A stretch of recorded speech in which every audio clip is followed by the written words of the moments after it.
guys, welcome back to my channel, Vikings Season 6, Episode 15.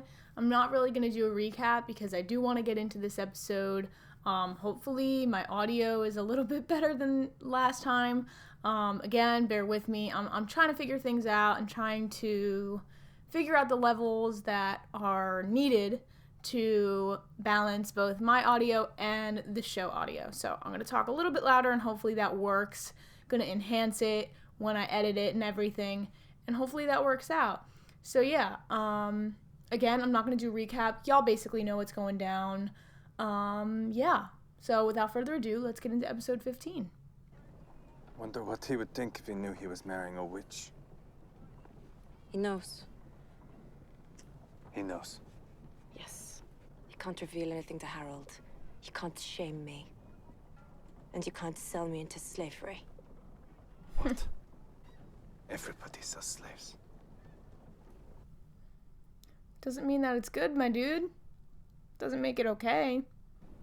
You sold me once. You don't remember. Oh, Of course you don't. But I remember. What do you want me to say? Nothing. Now leave. Damn. I'm making my wedding dress. You know, I don't like Ingrid too much, but she's not the worst. I actually find myself rooting for her. That's shitty. That's so shitty.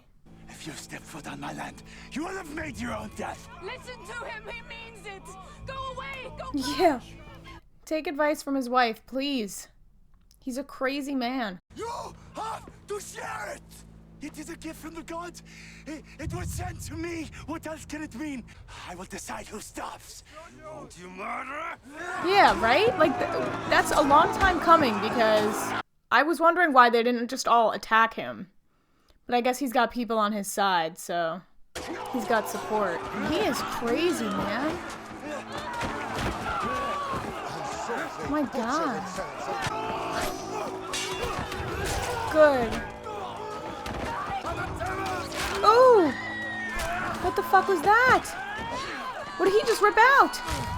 Holy shit! Oh, Tare is a badass! Oh my god. So is Torvi with a baby in her hand. Jesus. Go Torvi. My dude. Was it worth it? His kid died. Was it worth it for a goddamn whale? For a whale. Every land that Shettle dude goes to is cursed. They should just let him have it. We have no food, no water, nothing. Don't be afraid. All shall be well. Rejoice. Joy. He's actually so blinded, has such tunnel vision that he can't even see past the fact that the gods sent him this gift.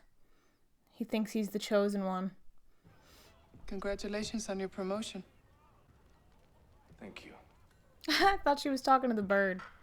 You don't love him? Gunhild is not so easily influenced either, and he made it apparent that he was straight up in it for power, and he had ambition. Like, he straight up told her that when she was like, why are you doing this? He was like, you know why I'm doing this.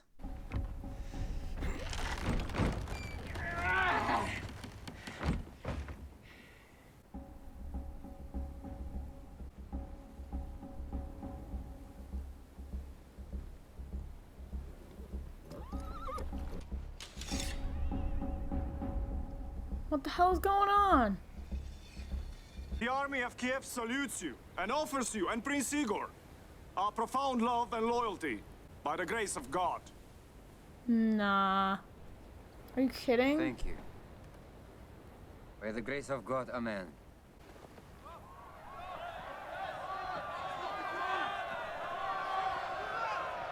Something's not right. Nah.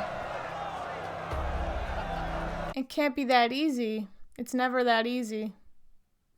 How did they not see that? How does Ivar specifically not see that? He's seen betrayal. He's seen traps. He was the first one to be like, yeah, that's a trap. Come on, my dude. Why would you go back? When they had crucified him, they divided up his clothes by lot. He's the king of Israel. Let him come down from the cross, and we will believe him. He thinks he's a prophet. He thinks he's like the second coming of Jesus. It's not like he's crazy. He just has this warped idea that he trusts in is God. a savior. And he genuinely believes that. That scares me. Because now he has no... Not like he didn't before. Not like he didn't have any chill before or any restraint. But now every single thing that he does is going to be in belief that he is right. And he is doing it because he is a prophet. Let us all live in peace together. Let us live as God intended. Don't believe him. Surely we can. He doesn't believe in love. For the love of God. For everything that is holy. It's all bullshit. Let us live in peace and love. Please. Oh, my brother in Christ. It is all I ask. Nothing more. Oh, didn't he say something about a bow too? Take this bow Yeah. and kill your uncle. Don't be a cripple anymore. To forgive one another. Perhaps, in his own way, he does love me. No. If we don't kill him, he will never be free. Let me help He's abused, Igor. He has that abusive mindset that this guy loves him no matter how shitty he treats him. He's got to do it. Maybe this was the prophecy, that he'll fall down and Igor will kill him, shoot him with the bow. No, wait. Let me kill him. Let me do it. I feel like this is going to go wrong. No, Igor! Not you! No! I'm sorry. Come on. Now he's going to fall, right? From the balcony. Honestly, good. He was crazy. I never had any sympathy for him. Forgive them, for they know not what they do. Yep, there we go. Wow. Prophesized his own death. Maybe he was onto something. That's crazy. Wow.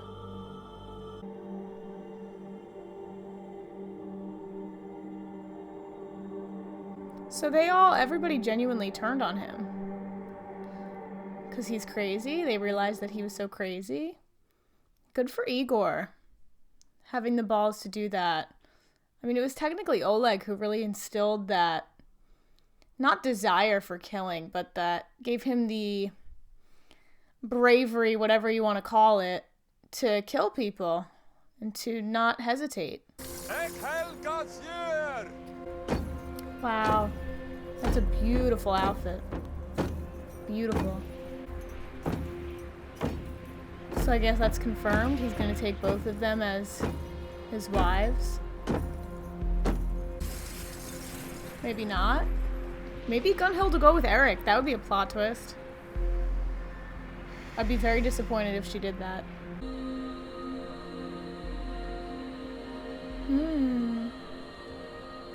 She did show up. I mean, that's his true love. That's the person that, in a perfect world, he would probably marry her and just leave it at that. Look at the way he looks at her versus Ingrid. I want to wish you and Ingrid every happiness. Oh. Then you're not joining us in matrimony? No. In my heart, I am still married to Björn. Now I have to go. Where are you going? To my love. What? No. Let her be. What the fuck? No one's gonna let this happen. Right? I go now to join Björn No. in Valhalla. If you kill yourself, do you go to Valhalla? In Valhalla. Why?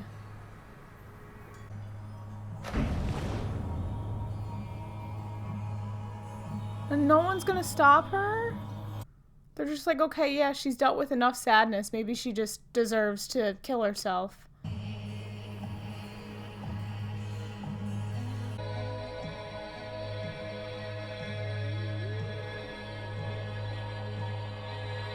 It's probably freezing too. No way, man.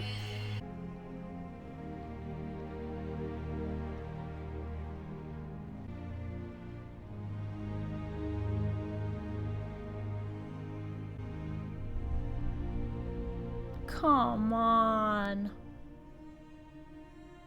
That's so sad.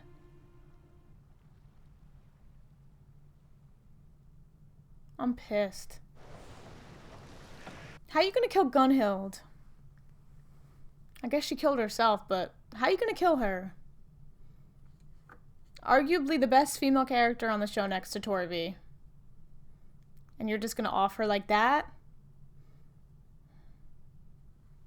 I guess it's fine because she's in Valhalla. That's my question though. If you kill yourself, can you still go to Valhalla? Because I know in like Christianity, if you kill yourself, you can't go to heaven, right? Hopefully you can, because I would love for her to be reunited with Bjorn, otherwise she died for nothing.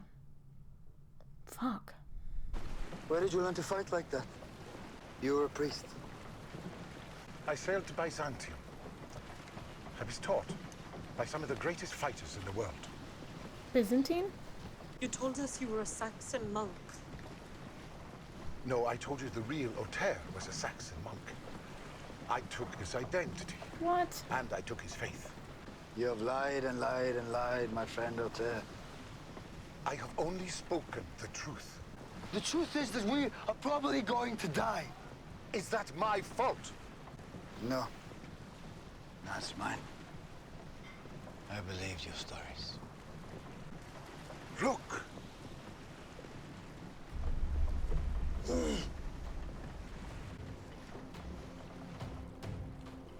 I mean, that's a good thing, right? They get fresh rainwater. Catch it! Catch the rain!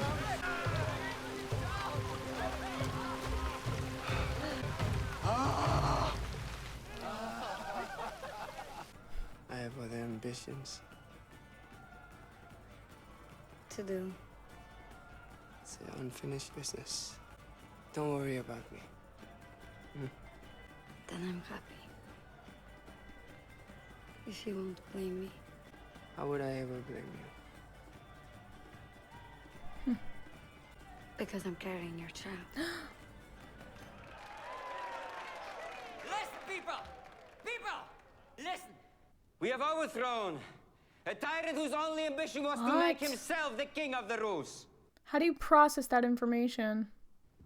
We salute you all. Skull! I want to get a reveal of what she actually looks like at some point. Because clearly every time we see her, it's in the perspective of Ivar. Katja's carrying my child. Your child? Yes. My child. But I know she doesn't want me to stay. We don't know what happened there since Bjorn died. Well, then we'll find out.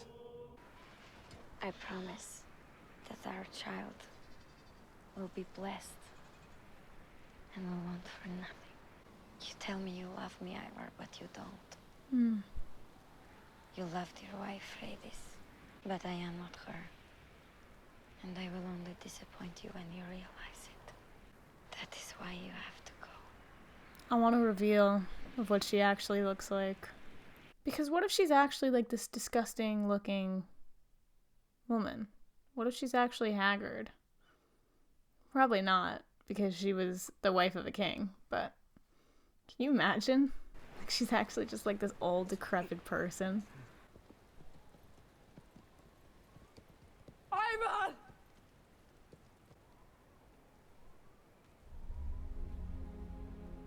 Ivan! You are leaving.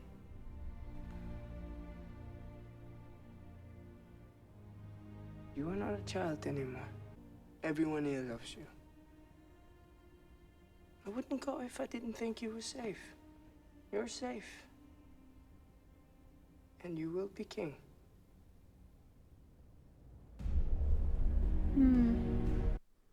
That's sad, because they love each other. And again, I think the relationship was mutually beneficial. I think Ivar learned just as much from Igor as Igor learned from Ivar.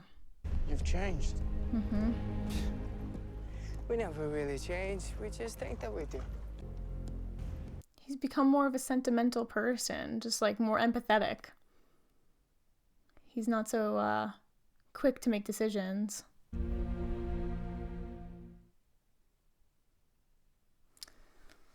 Interesting episode. I don't really know where to begin with that one, honestly. Gunhild is dead. That's what I want to talk about first and foremost, because I understand the dilemma that she was in. I understand that she didn't want to marry Harold, and her true love was Bjorn, and she wanted to be with Bjorn no matter what happened with Bjorn. He was like her truest, her greatest love, right? And so the only way that she could be with him again was to kill herself. Or the only way that she knew that she would be with him again was to kill herself. I don't know. I guess she just didn't want to, knowing that Ingrid was pregnant with probably Harold's child. There's really no way to know for sure until the baby's born. And even then, you can't really confirm it. But I guess she was in this dilemma where it was like, yeah, she would be the wife of Harold, but any future kids that she would have bore him would have been lesser. I don't know if that was a dilemma going through her head too, because Ingrid's kid would always be the firstborn son or daughter of Harold. We never knew if it was a son or a daughter. I think it was too early on to determine that. So maybe that was something that was going through her head, but I think the thing that was first and foremost on her mind was the fact that she loved Bjorn. She looked for him, or she looked to him for guidance once he was dead, and we saw that last episode. And I think she was just over it. I think that she just wanted to be with him. You know, as she said, the golden age of Vikings was over, or it came to an end, or was coming to an end or something. I'm not sure what she said, but she said something about the golden age of Vikings coming to an end. And in my opinion, now that she's gone, it's like, who do we even root for? She was like this badass warrior that I felt was a very good person. One of the few people on the show that you could actually find yourself rooting for that didn't have corrupt motivations. Now I'm curious as to what Eric is going to do, because Eric's whole plan was for her to be with him. And I think that was the last conversation where she was like, you know what? Everybody is out for themselves. This is so fucked up. The only person in this world that probably didn't have corrupt motivations was Bjorn. And now he's gone. So I want to go be with him. So I don't know if I'm analyzing that wrong. I'm just sad. I'm sad that she's gone. I'm sad that had to happen. But I guess I'm happy that she's in Valhalla. And that's another question that I ask. If you don't die on the battlefield or in any other way, can you still go to Valhalla? Like if you die in what seems to be a dishonorable way, like killing yourself, would you still go to Valhalla? Because she drowned, but she killed herself, right? She swam out on her own free will. So that's my question. If you could still go to Valhalla, I'm assuming you can, because she swam out there, killed herself with the intention of going there to be reunited with Bjorn and everybody else. So, and Harold was obviously devastated. I think that was Harold's first true love and only true love. I don't think he's ever going to love Ingrid as much as he loved Gunhild. And that's why he was so excited to see her. I mean, the look in his eyes, he was definitely like it was he was looking at his love there. So, I don't know. I really don't know what else to say. Oh, Oleg also died this episode. Let's talk about that. And Oleg prophesied that it would be deer, I think it was. Or did he just say a man would fall off the balcony after being shot by Igor?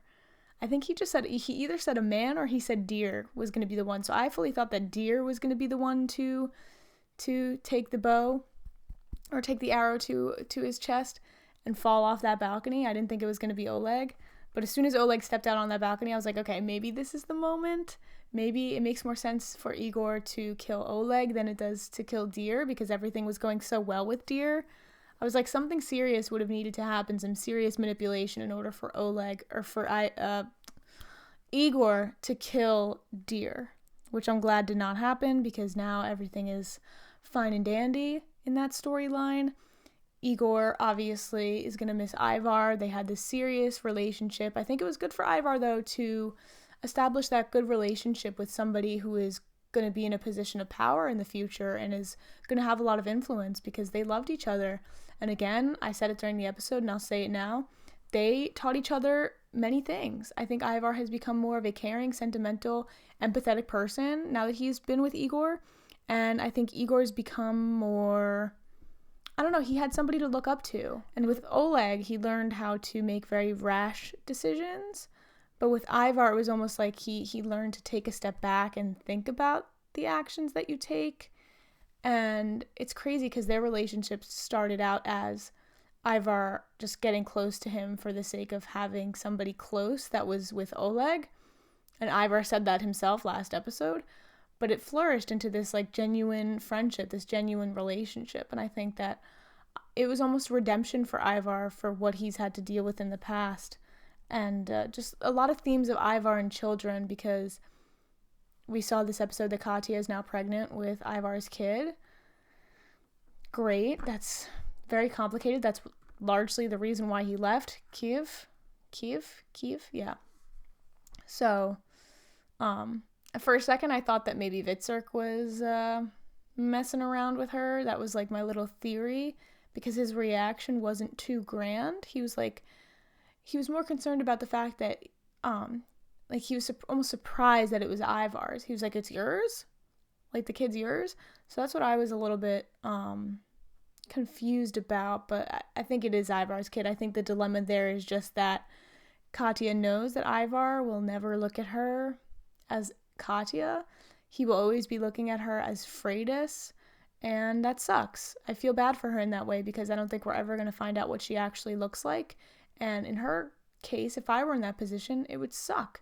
It's almost like you're dating somebody who's just delusional and has this pre-painted image of you that you're never going to be able to uphold.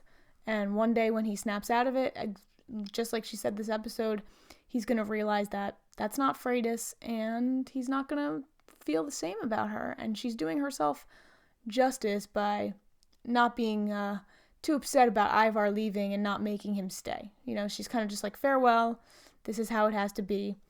And that's great. So, yeah, and then we got the whole Ube storyline. They're just trying to survive out there, get away from Shettle. I don't know if we'll ever see Shettle again. Hopefully not. I mean, he's crazy. Crazy. His kid died, too, in the whole whale massacre. Just a crazy man with this belief that he is entitled. I mean, technically, legally, he is entitled to everything, but to be so selfish as to not share the whale? Come on, man. That's just common decency there. But hopefully, wherever they sail, they find Floki. Because I want to see Floki. That is we only got 6, 7, 8, 9, 10. We got 5 episodes left of Vikings, y'all. If we don't get to see Floki, the guy who's been there since the OG days, that's going to be so sad to me. Also, my dad just started watching Vikings. Crazy. He started like 2 weeks ago. He's already on season 3, episode 8, I believe. Which is awesome. His favorite character. Obviously, we know Athelstan just died. So I've been watching it with him and just re-experiencing the show, since it's been literally over 2 years since I last watched those beginning seasons of the show. And just seeing how far everything has come is so crazy. And I'm glad that he chose this time period to start watching it, because now that I'm at the final stretch, the final 5 episodes of the show, I'm going to miss it. I'm going to need that to re-experience it through someone else's eyes. So, yeah, I guess those are all my thoughts. I'm going to get into episode 16 right now, because I want to see how things progress a little bit. I think they're going to really need to pick up the pace a little bit in these next couple of episodes, because how are they going to end it? Now, there's no Oleg threat. There's no Shettle threat. There's really like no threats in these storylines other than maybe Eric and Harold's. That's really it. I need to find some type of... Oh, and then I guess the Vitserk and Ivar, you know, that prophecy, who's going to kill who, what situation is going to arise. But I think the next episode is going to set that up, so I do want to get into it. So yeah, as always, thank you guys for watching. Check out my other reactions if you have not already, and I will see you guys for episode 16. All right, bye guys.